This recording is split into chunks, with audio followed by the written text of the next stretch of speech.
Good day, everyone, especially to our professor in this subject, EM 201, Organizing and Management of Educational Institution, Dr. Joanna Ruth Castillo. I am Jennifer T. Awitan, and I am delighted to discuss an essential aspect of management, controlling. Actually, we are four on this topic, and I was assigned as the first reporter. So I am going to discuss with you what is controlling, its definition, characteristics of controlling, importance or the advantages of controlling, steps in controlling function, and types of control. So without any further ado, let's dive into the topic of controlling. What is controlling? Controlling is in management refers to the process of measuring actual performance against predetermined standards, identifying any deviations, and taking corrective actions to ensure that organizational objectives are met. It serves as a feedback mechanism that helps managers understand how well the organization is progressing toward its goals and enables them to make necessary adjustments. Meaning, controlling is a primary goal-oriented function of management in an organization. It is a process of comparing the actual performance with the set standards of the company to ensure that activities are performed according to the plans, and if not, then taking corrective action.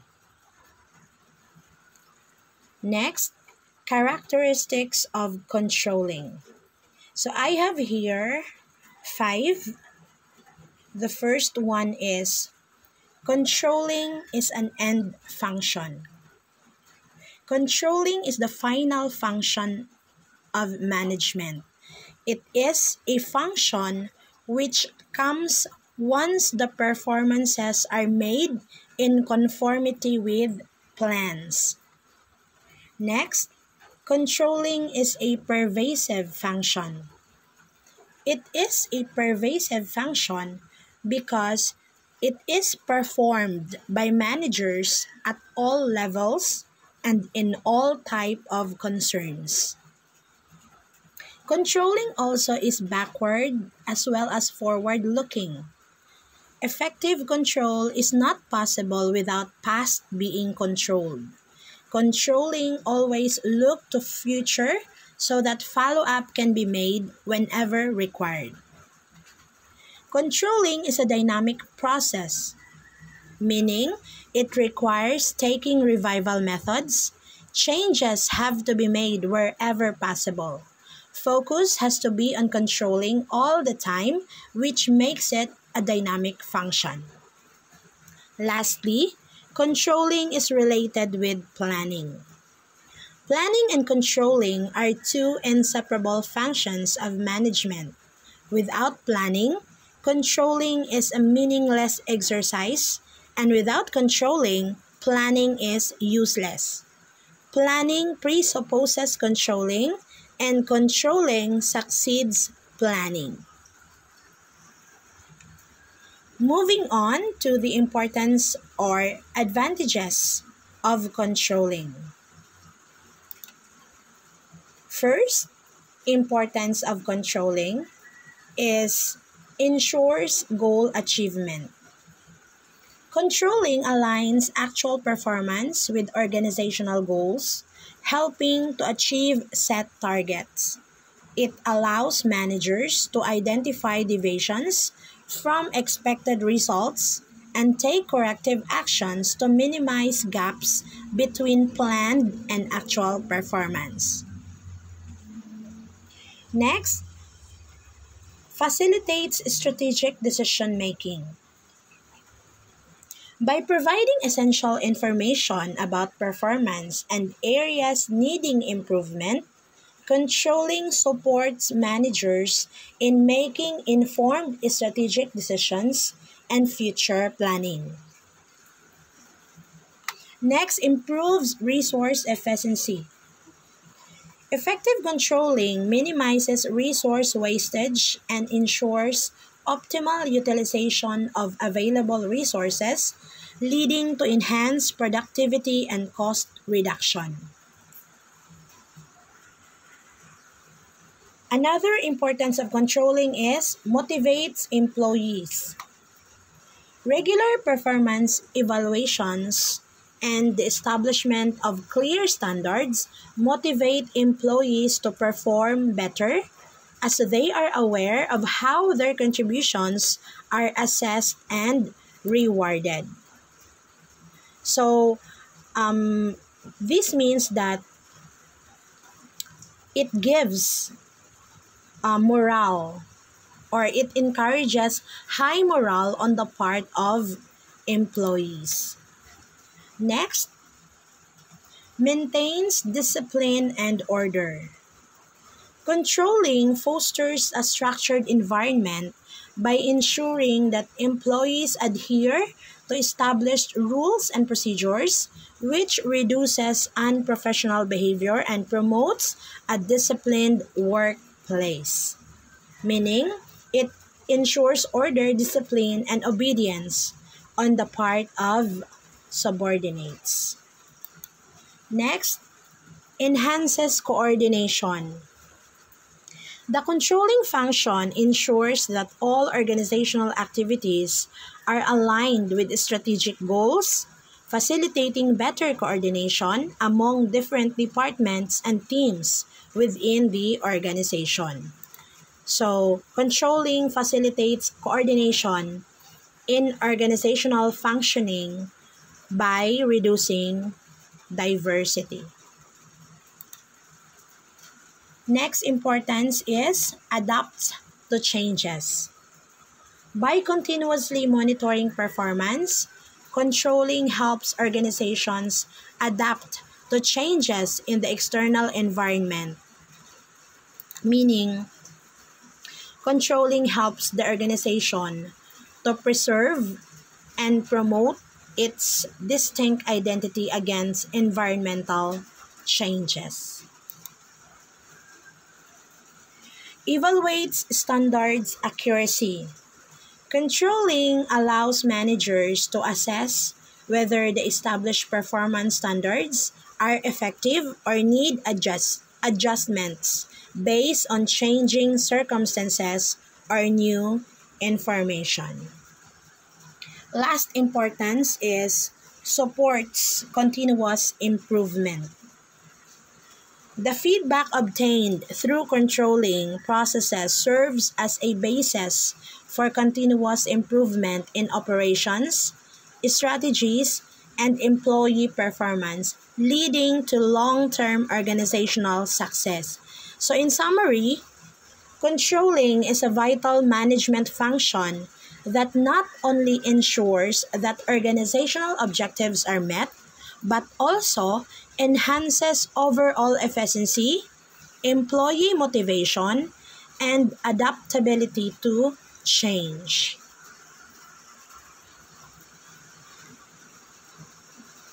Let's go to the steps in controlling function. So I have here 4. Steps in controlling function include establishing standards, measuring performance, comparing actual performance with standard performance, and finally, taking remedial measures. So the first one is establishment of standards. Standards are the targets required to be achieved. Controlling becomes easy through establishment of these standards because controlling is exercised on the basis of these standards. So they are the criterions for judging the performance. Standards generally are classified as measurable and non-measurable. So when we say measurable, those standards which can be measured and expressed. So example, cost, the output, expenditure, time, and profit.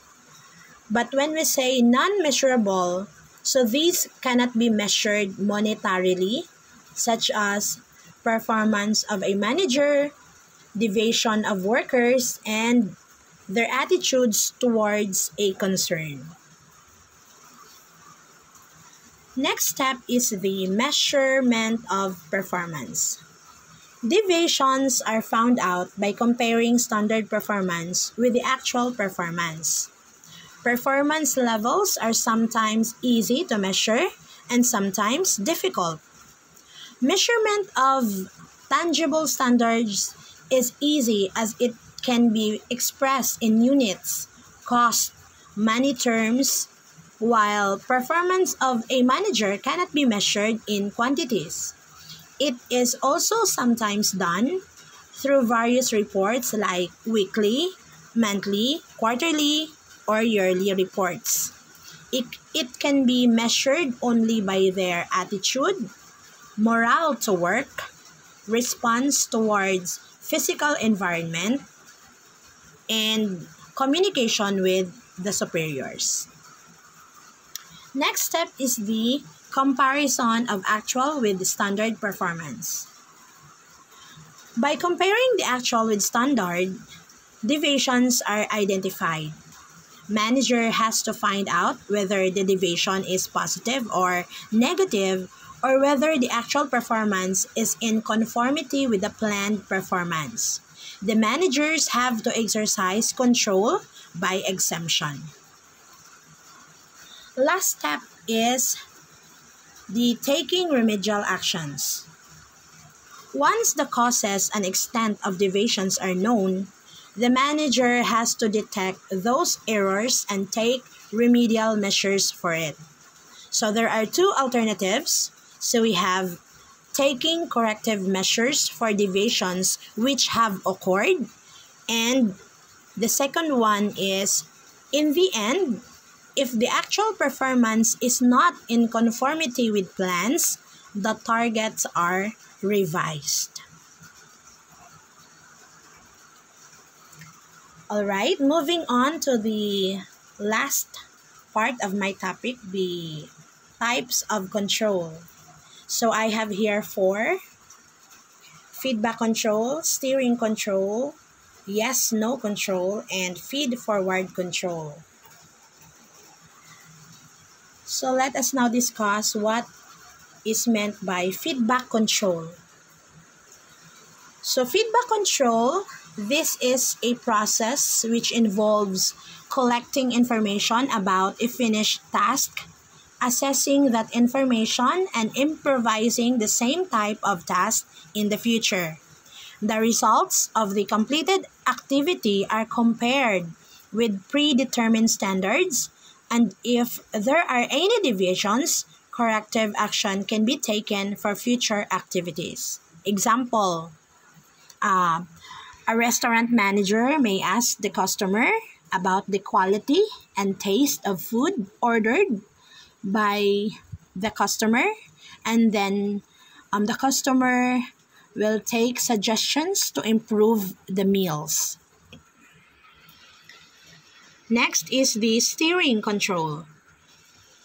The key feature of this control is the capability to take corrective action when the deviation has already taken place, but the task has not been completed. The big advantage of steering control is that corrective actions can be taken early. Next, the yes-no control. This control is designed to check at each checkpoint whether they allow activity to proceed further or not. These controls are necessary and useful where a product passes sequentially from one point to another, with improvements added at each step along the way. These controls stop errors from being compounded. Safety checks and legal approvals of contracts prior to approval are examples of yes-no control. The last one is they feed forward control, or what we call predictive control. This type of control helps to foresee problem ahead of occurrence. Therefore, action can be taken before such a circumstance arises. That would be all my part on this topic. I hope we have learned something from my discussions. The other aspects of controlling will be provided by my other colleagues. Again, this is Jennifer T. Awitan. Thank you for listening and for your attention.